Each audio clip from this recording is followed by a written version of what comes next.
Hey, my friends, it's Matt. Thanks for hanging out with me on my YouTube channel. In our last video, we went to St. Augustine, Florida, and visited an incredible church, one of the most beautiful Protestant churches I've ever seen anywhere ever, called Memorial Presbyterian Church. Now, this church has a little different backstory than most churches. A super wealthy financier, maybe railroad mogul, 150-ish years ago in Florida, had a terrible loss in his family. And as many very rich people throughout history have done, he put his mind to thinking about how he might use his resources to memorialize the person he lost. In his case, he decided that it would make the most sense to make something that would continue to live and see use and even minister to the community. And so he made a church. And he didn't make a church like most people's churches. In fact, I've never seen a Presbyterian church like this one. In the last video, a local historian who knows this church like the back of his hand, named Jay, was kind enough to show us around and talk to us about the backstory on this place and all of the little nuggets and morsels of interesting history that go into the art and the architecture and the design of this place. And so if you haven't seen that video, you'll be fine watching this one first, but it'd be awesome if at some point you would go and check that one out as well. But in this video, I wanted to do something a little different. I wanted to talk with the pastor of this church. I mean, what's it like to run a church like this that is one of one, completely unique? And so Reverend Dr. Hunter Camp was kind enough to spend some time with me. I guess I could see how someone might look at a church like Memorial Pres and think, well, I bet whoever runs that thinks pretty highly of themselves because it's such a cool church. But Pastor Hunter is completely down to earth and just seems humbled by the opportunity to be a part of this church and its legacy for the gospel. I was super impressed by him and really enjoyed hanging out. We're going to talk some shop about his theological tradition, the PCUSA, which, as I understand it, is... I mean, there's always variety within any denomination, but as I understand it, it's a more liberal expression of Presbyterianism than the PCA, Presbyterian Church in America, that we went and visited a while back at a particular church in South Dakota.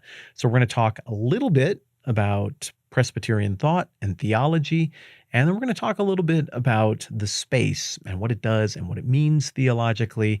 And then we're going to get into some really interesting conversations about a theology of beauty. Am I spoiling it all? I don't want to spoil it all. The conversation goes cool places. I'm going to be quiet and bounce it back over to St. Augustine so we can spend some time with Reverend Hunter. So I got the lay of the land from Jay, who's clearly the history guy. And well, there's a lot of history here, so there's a lot to talk about. But Hunter, you're the pastor of this, do Presbyterians call it just a church, a parish?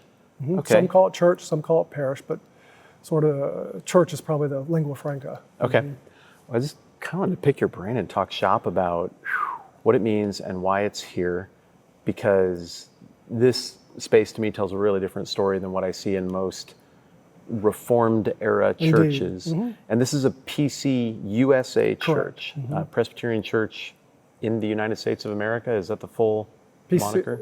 Presbyterian Church, United States of America. Okay, so you just get a comma there. Right, okay. Right. Okay. And that's a Reformed tradition, it is, correct? Indeed. Mm-hmm. So when I think of Reformed, especially continental Reformed church, I think of people dressed in lowly attire in a bleakly lit space to kind of make a point to the 16th century Catholics about we don't need any of your fancies to have church. But this is top 5 most beautiful churches I've ever been in, and probably the most beautiful Protestant church on American soil I've ever visited. How does that work? Is it a change in Reformation value? What does this space mean? Why is it like this in a Presbyterian context? Well, Matt, you ask a lot of good questions, and I'll try my best to unpack those for you. So really, in terms of architecture, this isn't tied to Reformed theology at all. Okay. This is a serious break from Reformed theology because this was built as a memorial to a man's daughter and granddaughter. Except to say that the Bible, Scripture, is central. Oh, yeah. The pulpit is lower than Scripture read, and that is about it as it pertains to how closely does this church tie to historic Reformed theology. Okay. So, yeah, this almost cruciform layout. It is a cruciform layout. But is it an even square? It's hard to tell from standing in the middle of it. Yes, it is. So this is the foot of the cross, the head of the cross, and then the transept here is one arm of the cross, and then behind that mahogany screen, the other arm is. Okay. And so clearly that doesn't happen on accident. Is that just a nod to historic building styles in the old world? Well, yes. So the architects, Carrere and Hastings, because of the interesting period of time that they were working in, during the Industrial Revolution, they are trying to break from things that are already known and trying to bring in new world values. And so they take St. Mark's in Venice, Italy, as a base starting point for the design of this church. I mean, you've got rounded barrel vaulting running through. Right. You don't see barrel vaults in a non-Catholic context in the New World very often, and I've never seen that in a Presbyterian church before. Right. So this is a nod to Old World Catholic architecture, but an attempt to... And we wouldn't say Catholic, just Old World architecture. Okay. And then trying to bring in New World, we can do anything, because the Industrial Revolution, especially during the Gilded Era, they were like, man, with money and with thought, we can do anything we want. So this is a very optimistic, forward-looking space. Absolutely. Breaking boundaries. How does that come through in the depictions, the stained glass, the carving? That is a great question.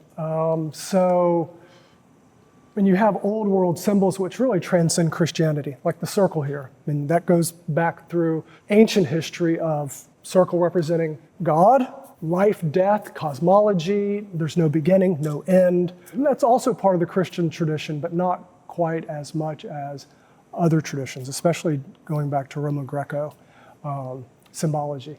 But other symbols that you have in here, especially with the stained glass, you have lilies taken from Scripture. You have, up here you have the eagle from Isaiah carved into the... Oh, I missed it. Yeah. Did you? Yeah. So carved into the lectern.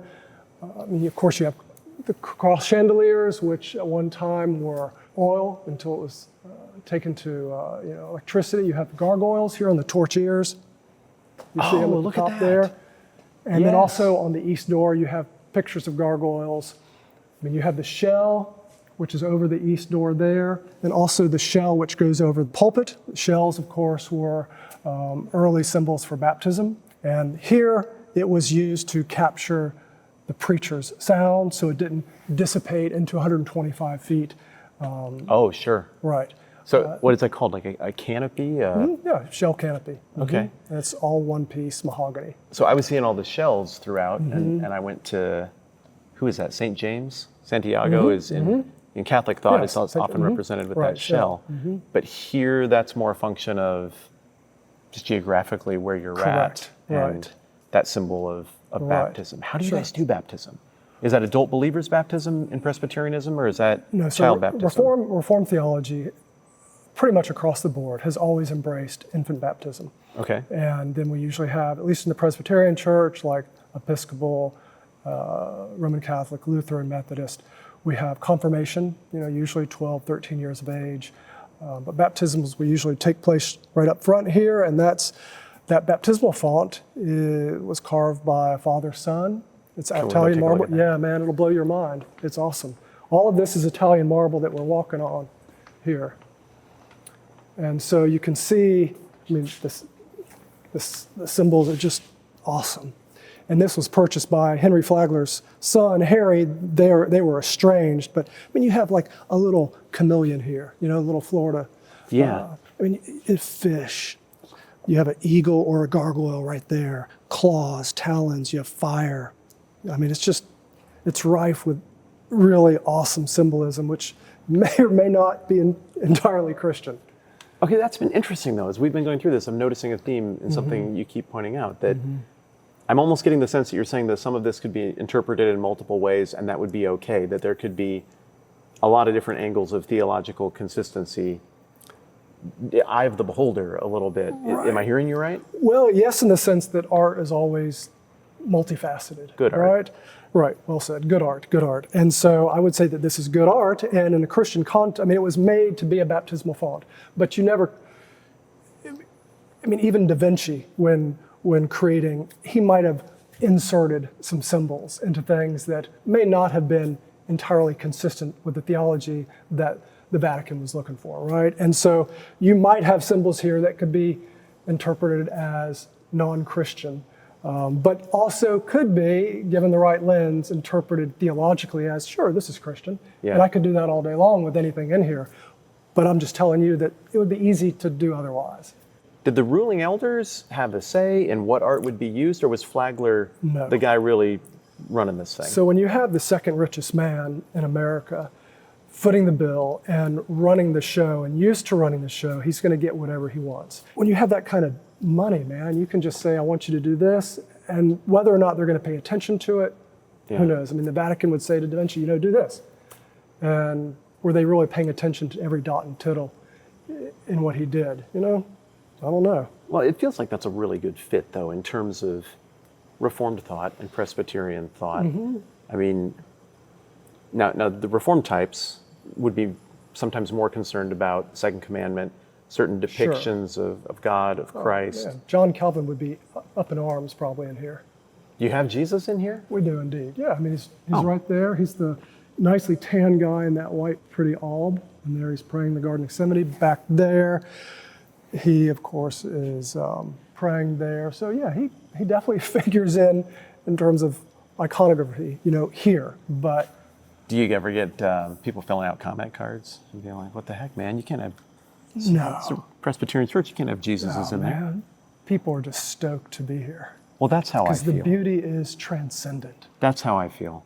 And I do not think Reformed theology, I don't think a good adjective to describe it by any means would be flexible.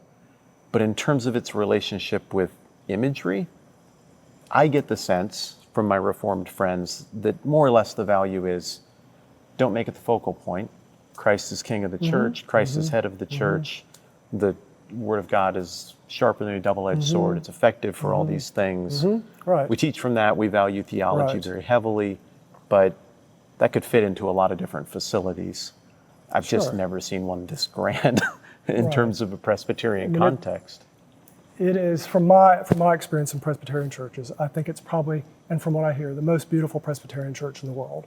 It's a mind blower, even after being here almost 12 years, and every Sunday I still experience through the symbols something new. I see something new. What most recent? Most recently, so last Sunday, once a quarter, I make sure I am in the worshiping congregation rather than in the chancel leading. And so this past Sunday, I moved around a little bit. And I'd seen it before, but I'd never really stopped to focus on it. But you can see up here, there are little cherubs on the top of the chancel screen. Do you see up there? I missed that, but I see them now. 1, 2, 3, 4, 5, 6. Yeah. And the numbers, we could talk, does it have anything to do with anything? But who knows? You have those 6 larger ones, and then in between that, you see the little pedestals almost in between each one. Well, there's a little cherub on each of those, so there's 6. There's 12 disciples. So that was the thing that I noticed this past week where I thought, oh my gosh, man, the art in here never ceases. And of course, the point of all good religious art is to elevate the mind or spirit into a greater communion with God. Yeah. And it is this sense of transcendence in a way that in other churches that I've served that aren't quite so aesthetically mind-blowing, that you have this sense of God's immanence, but not necessarily God's transcendence. Maybe on Christmas Eve, but every Sunday here, even right now, to me, there is this sense of transcendence. God is immanent, yes, we all know that, more or less, but the transcendent quality and power of God is not readily experienced, from my experience, in most Protestant churches. But here it is. And I get that from people all the time, that I felt God's presence in a really unique way in this place. Well, and it seems like that's more the thrust of what the space is trying to teach. Definitely. Than specifically theological thought in the vein of John Calvin. Yes, but I would also add the caveat that really what's going on here is really what Flagler was concerned with, was just building the most beautiful possible church as a memorial for his daughter. So whether or not it had anything to do with transcendence, we can thank Carrere and Hastings and the artists and artisans who made it happen. But it came down for Flagler that this is going to be the most beautiful church as a memory to my daughter.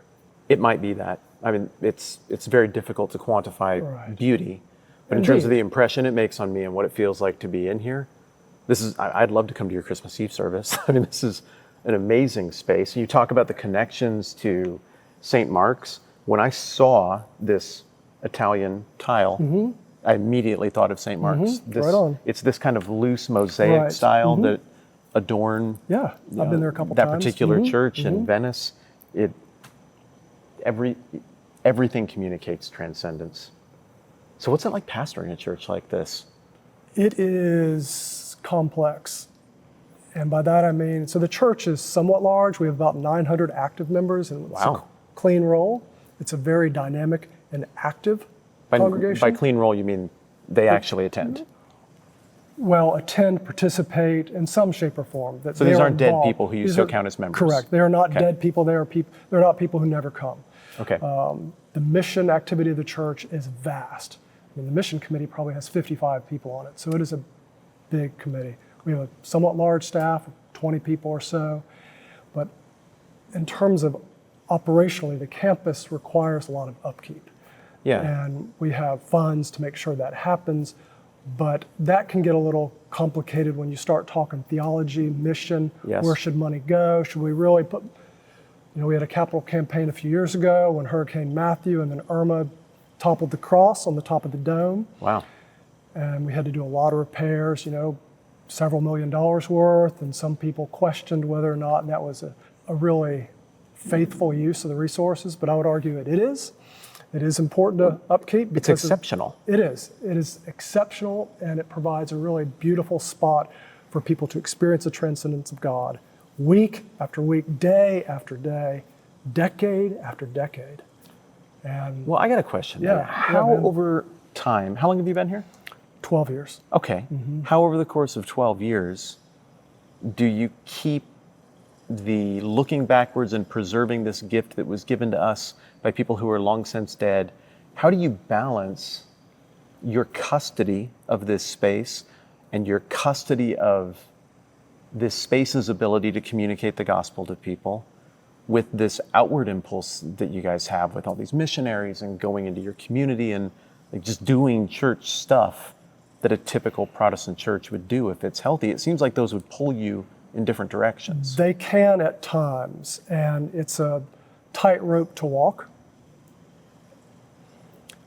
But by and large, the church and the session, the elders, men and women who govern the church, we're all of one accord in terms of we need to balance this by preserving what has been handed down to us. So it becomes a question of stewardship of resources, and resources not just the money, but the building itself, which is, yes, it's a memorial to a man's daughter, but it's bigger than that. It's stewardship of God's transcendence here in this place. And so when you start talking like that, people have a better understanding of this is something that we want to preserve. Plus, most of the people who attend and belong to this community of faith here are people who value aesthetics, history, and beauty in a way that maybe other folks who go other places may not put the same value on the historical preservation of a structure like this. Yeah. That makes sense? I think it does. Yeah. So if I go to a little church in the suburbs, got planted, say 12 years ago, and I ask the pastor, why are you here? I think I know what answer I'm going to get, and it's not going to have much to do with the building. Correct. Because they don't have much of a building to Facility have custody over. Right, and if the cross got blown off the top of their place and it cost $2 million to fix it on a $600,000 property, well, that wouldn't be a good use of their money. Correct.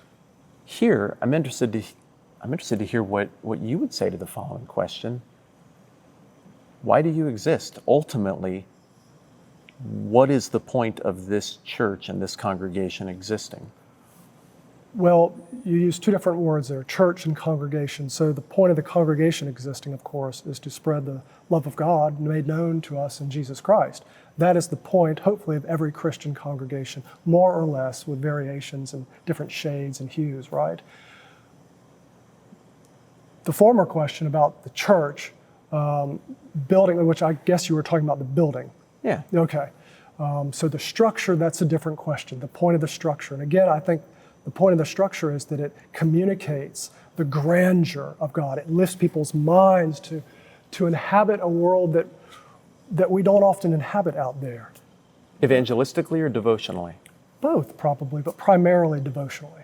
Okay. Primarily devotionally. Presbyterians have, as of late, perhaps been not real good at being evangelist in the historic sense of the term. But pietistically or devotionally, this building exists to lift, your spirit, and Nate's spirit, when you come in, hopefully closer to God and not just an appreciation of the beautiful marble or mahogany or Tiffany window or things of that nature, but lifts your mind, your spirit to a closer communion with God. Yeah, it does. A oneness. Yeah. Yeah, it did that when I walked in. It's done it more talking with somebody who sees it every day and is still passionate about it. Definitely. Somebody who's been looking at it for 12 years and is still discovering the nuances that are involved in that respect. A space like this does teach in a way that the church buildings I've pastored at simply can't. We didn't have the money or resources to even go for it, so why try? Right. But the spaces I've been in, it's functional. That's all we can do. Right.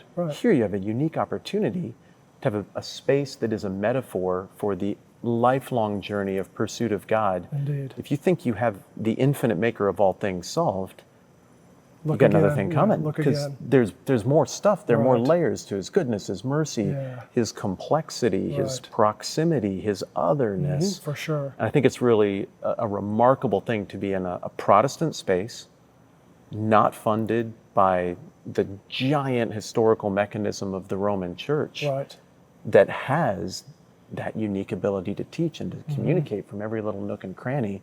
No matter how much you think you know about this, there is more to the God that we're honoring here. Yeah, so it's a good metaphor for that, for sure. Yeah. The building. Thank you. I know you have things to do today. No worries. It's good to be with you. You got a surprise to jump in with me here. Thank you a ton. Yeah, I appreciated your questions. Okay, first of all, Pastor Hunter was fantastic and just as easy to talk to as anybody you will ever talk to. And I'm not going to lie, when you turn on the camera, it can get weird. Even really good, really confident people socially can tighten up and it can be a little strange. Maybe sometimes you can feel that coming through. There's no shame in that. Cameras make things weird. He didn't change a bit. He took things so easy and it felt like we were fast friends, maybe even old friends, talking about stuff we'd already talked about several times before, even though we were just meeting. I thought he did great. I love the way he came off. I bet it's really meaningful and enjoyable to be a part of a church that he runs. And I'm very grateful to him and Memorial Pres for the chance to do this. It was a great experience for me. The big obvious thing when you walk into that building that you got to think about is the grandiosity of the space, right? There's just no getting around it. This isn't typically how Protestant spaces work. And I'm in awe. I have tremendous admiration for the architects and the team who thought this through, because there wasn't a ton of template out there for how you make a Reformed theology-driven church with the scale and beauty and intricacy and budget usually only reserved for a Catholic cathedral or even a Catholic basilica. This is a remarkable opportunity that they had to communicate timeless biblical gospel truths to generations to come, while also sort of cracking the nut in a new way.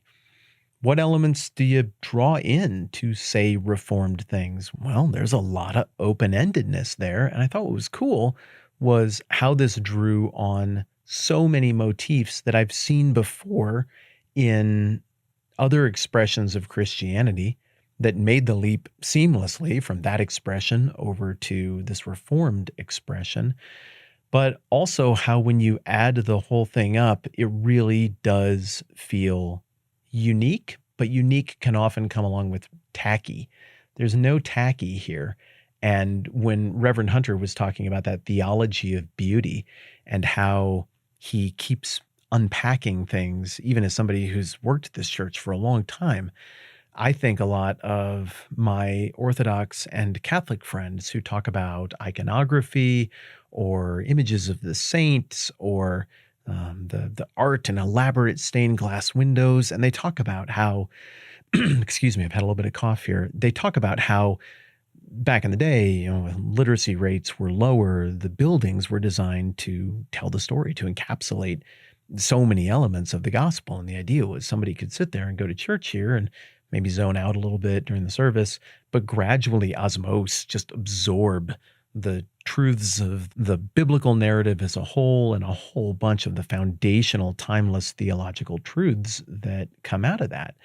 And so it was really cool to see a church like this where Presbyterians, who do a lot of the heavy lifting with their words and with their theological statements. I mean, this is a very heady group historically. It's cool to see what happens when you take the headiest of groups who maybe historically has most liked, maybe conservative Lutheranism would be another, but maybe is among those who have most liked to really pinpoint their theology and say exactly the words with exact precision and have their kids memorize those words. It's really interesting to see what happens when a group like that, who cares about such verbal precision and tight control of the message, what happens when you give them a canvas like this? You're like, hey, here's a bunch of money. Just paint. Tell this story with artistry and with beauty, and then stand up in the pulpit and tell it with words as well. I think it's awesome because I think this building represents a stretching of the Reformed tradition in a really cool way. And I suppose in some ways it does for me the same thing that happened one time when I was at St. John's Lateran, it's the Pope's home church in Rome. And I'd been there many times before, and it was pretty chill. You can go in and look around and everything. But one time I went, there was like an evangelical world, I guess it was all Spanish speaking. So an evangelical Spanish Catholic gathering. I was like, well, I'm kind of evangelical. And I say the creeds where I talk about, the Catholic Church and everything. I'm just going to go in. I bet they'll let me. And they let me. So I went in there. And I speak some Spanish. And I was like, oh, I know that song. I know that song. I know that song. I recognized the way people were worshiping from time that I've spent in Latin America. And it was really special. It was super meaningful for me, even though I'm obviously not a Catholic. And so it was fun for me to see, well, what happens when Catholics in this elaborate space, this historic space, do something that is in keeping with a more evangelical expression of worship. Oh, that's really cool to see what you do in that environment. I guess what I'm trying to say is it was really cool to see what the Presbyterians, who love verbal and written theological precision, would do with an expression of a theology of beauty, what they would do with a blank slate to try to use all kinds of visual elements and art and storytelling to communicate those very precise theological convictions they hold dear. And wow, did they pull it off. This is an absolute masterpiece of a church. And if you ever find yourself anywhere near St. Augustine, Florida, there are a lot of churches there to visit, but this is the one I recommend the most highly. It is remarkable. Their website, by the way, is memorialpcusa.org. And at least as I'm there right now, it looks like there's some information about when they might have it open to do a tour or a visit. And so you might want to check there if you do make it to St. Augustine. Thanks to everybody who made this video happen, everybody in St. Augustine, and also all of you who support the channel in any way. I know a lot of you support the channel at patreon.com/TMBH. Plain and simple. These kind of videos that are meant to make Christians understand each other and like each other better do not happen without you. So I just can't possibly express how grateful I am for that. And well, I filmed a bunch more stuff while I was there in St. Augustine and some other places as well. And so there's going to be a lot more like this coming down the pike. All right. I think that's plenty for now. I'm Matt. Thanks for hanging out with me on my YouTube channel. Let's do this again soon.